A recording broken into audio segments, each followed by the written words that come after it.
Okay, just thought I'd show you the setup that I've been wiring in today for the auto watering system.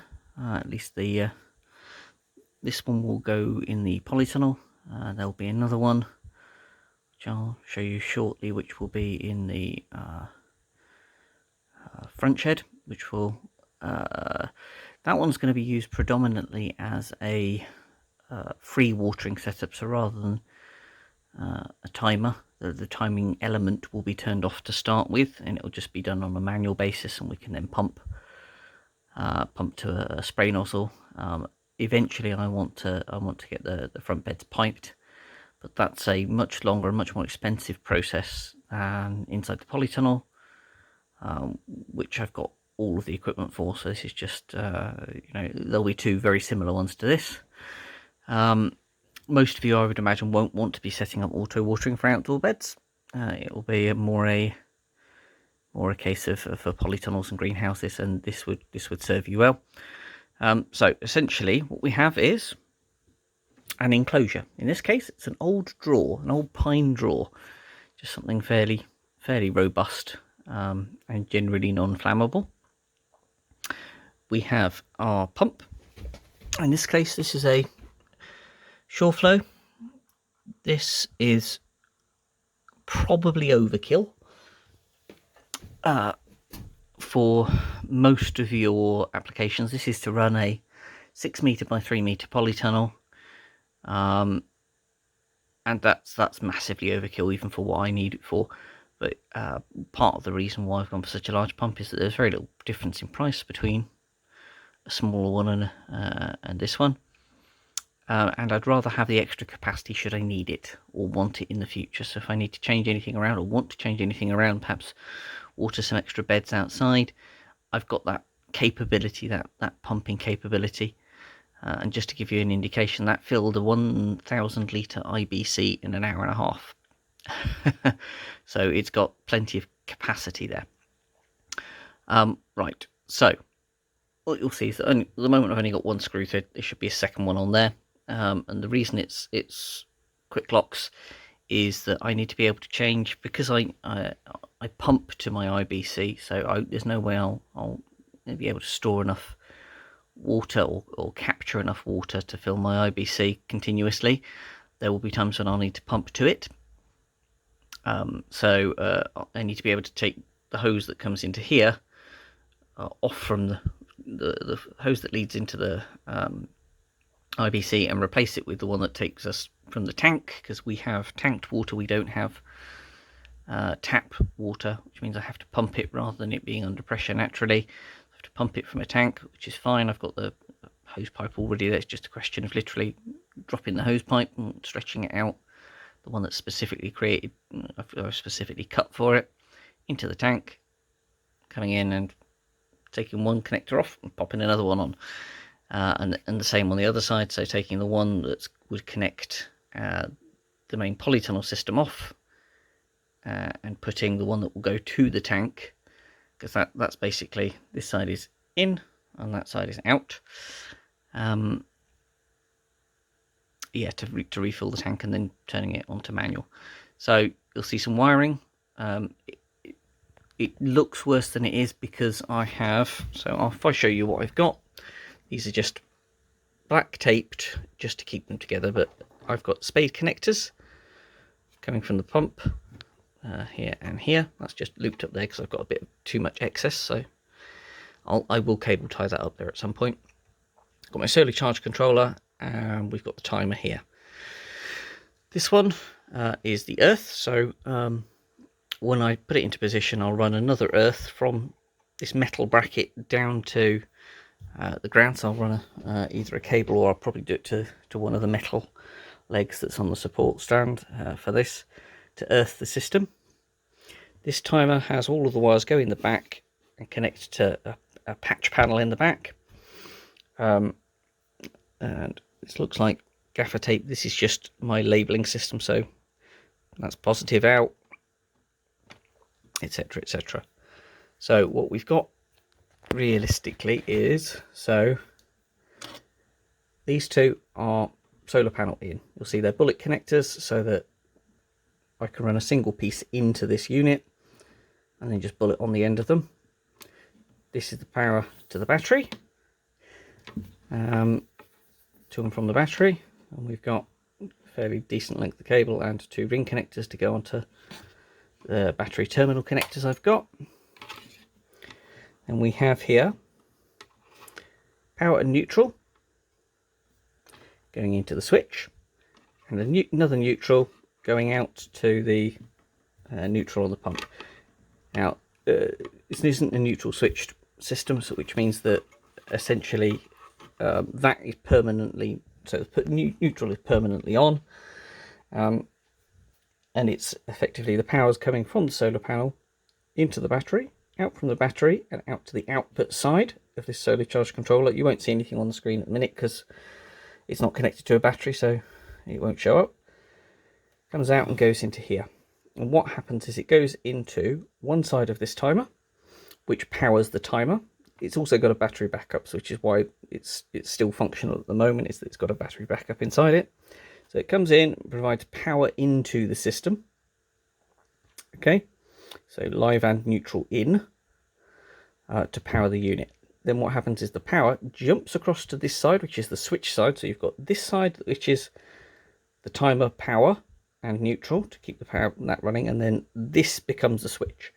So what you've got is that power in jumps across to here, and then you've got your switch, which is your power out.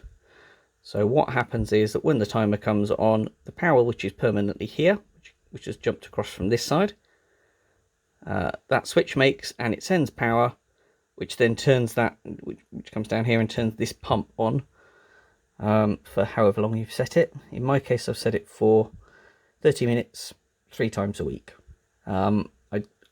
I'm not one of these that like to water daily, you know, a couple of times a day or whatever, but simply because in my experience, it doesn't water enough and it encourages surface rooting. I want deep rooting, which means that I'll give it a good soak 3 times a week, or even twice a week in some cases, but 3 times a week just for now. Good deep soak is much better for root development. Now obviously I need to put some holes in here, hole out for the battery wire on that side, because the battery will be on this side of the unit, and then on this side will be my solar panel in, and that will come in quite low with a loop below it, so that if there is any moisture on the wire, it can come in and will drop off outside of this unit. This is right at the front of this unit simply because it's easier then to change the connectors quite easily, but everything else is then stored away nice and safe in the box. I think that was about 10 quid. That was about 10 quid. This was quite expensive. This was about 80 or 90 pounds. But again, you can pick them up much cheaper than this. You know, you just make sure you get a decent quality caravan one, otherwise and that it's rated for the volume of water that you're going to need to shift. So if you've got a 20-meter polytunnel, something that this would be perfect. If you've got a 6x4 greenhouse, this is going to be so ridiculously overkill. You'd need something considerably smaller, and you can pick them up off Amazon for about 10 or 12 quid. You know, they're not expensive. I personally like to terminate all of my, you know, you can do it with twisted ends or chock blocks and electrical tape. I prefer to terminate all my ends simply because it makes it for a neater and sturdier connection. I've got the equipment, so why not? So yeah, right, I'll bring you back in a few minutes when I show you the installation into the area it's going into. And sort of the next phase. Right, hello and welcome back. Okay, today we get the next phase set up for the auto watering. So this is the control box you saw me create in the last piece of film. Probably all run it into one rather than split it up. I'm just going to lift this up onto this bench here. Okay, so again, brief reminder: timer, charge controller, pump. Okay, So this is the supply line from the trough. So we have troughs which are filled up using basically cistern balls. This isn't permanently run, this is literally just a drop into the tank when it's empty. Okay, so I'll label this one up, although I don't really need to because it's a very specific line. So what I now need is to move this line, which is my IBC line, which I will need to label. So when I'm filling up the tank, it goes onto that side because this side's in, this side's out. Okay, so when I'm filling up the tank, that goes on there. When I'm emptying the tank for pumping round to the plants, that goes on there. So within here we have, this is your battery terminal. So this is the one I need to connect first to my leisure battery just here. This will then power the charge controller and the timer, which means the timer will then have the power to connect this, so this pump will start to work immediately as soon as I've done that in terms of its schedules. Obviously the battery will be depleted because the solar isn't connected yet, which will be a job for another day, probably Saturday morning. I've got the solar panel, so it's just a question of building a frame for it to mount it and connecting that, and that will be a separate piece of video in just a few minutes. So first job is to connect the battery. Second job is to cut the soaker hose and set that up. So what we'll do is, this is the soaker hose, just a standard porous hose. We'll run 2 strands down the length of the bed and on the bed on the other side, and we'll peg those down. We'll then use an end cap on the bottom of each of the 2 runs on this side and 2 runs on that side to blank them off, and we will use T-pieces and elbows. So when it comes up here, you'll have an elbow on that side. Okay, short piece of standard pipe, which I'll show you in a second, going into a T-piece here. Okay, so it will go porous pipe, elbow, T-piece, porous pipe, standard pipe, to about here. I'll then tee it off to one branch up, which will be the main feed in, which will be connected to this, which is a little filter, and an identical, obviously, mirror image on the other bed, so that effectively we have the water pressure coming down here, splitting in 2, and then at the top of each bed splitting further down into the two porous pipes. I'm not going to fit right now. When we test run it, we'll test run it in a little while. I do have a pressure reducer if I need to, but I don't think it will be needed because the maximum working pressure for these pumps isn't huge, which means that it will pump until the pressure is high and then it'll turn itself off, and then it will pump again to get the pressure up to the maximum working pressure. So I don't think we'll have the situation where it's all emptying out the front of the porous pipe and nothing's getting to the end. If that does happen, I've got a clip-in pressure reducer I can just put in between that and the other hose, so it literally just is a clip-in thing, dead easy to fit. So yeah, I'm gonna cut and prepare those hoses in a moment. To do that, I'll be using this, which is a Manky old cup that I've had in my shed for donkeys, filled with hot water, and all I'll do is I'll dunk the ends of the both poly pipe and the Mesa Ply pipe, which is just unperforated standard plastic pipe, into it to soften it, and then push it into the apertures. Yeah, and I'll bring you back in a second once I've got that rigged up. Okay, and we're back. As you can see, the porous hosing has been laid out for both. We have our rigid hosing on the top coming into the T's. Slight kink in this one, mainly because I wanted to secure everything down with these straps, so everything's good and rigid, not going to go anywhere apart from this end, which needs to be flexible enough to come on and off if I need to fill up the thing. In addition to the filter, you'll see I've got a shut-off valve just in case I need it. Can't imagine why, but you know, it's there just in case, and I've got one spare, so it's plumbed in. Right, now comes the really interesting bit. You see this live as I'm doing it, so I'm going to press this manual button and see if it works. That sounds like water's pumping through the system. Now, the question will be, can we see anything coming out?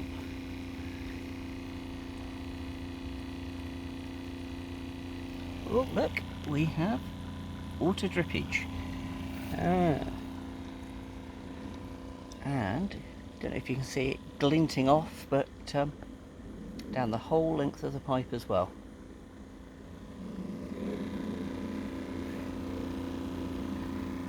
So yeah, that's pretty good. I've got this currently set for 30 minutes. I am definitely not going to need 30 minutes. Possibly 10 minutes tops. So I might need to change that setting. But otherwise, it works. Right, only thing to do now is to make sure the battery doesn't go flat by ringing up the solar panel and plumbing that into the controller. And I will see you shortly when I do that.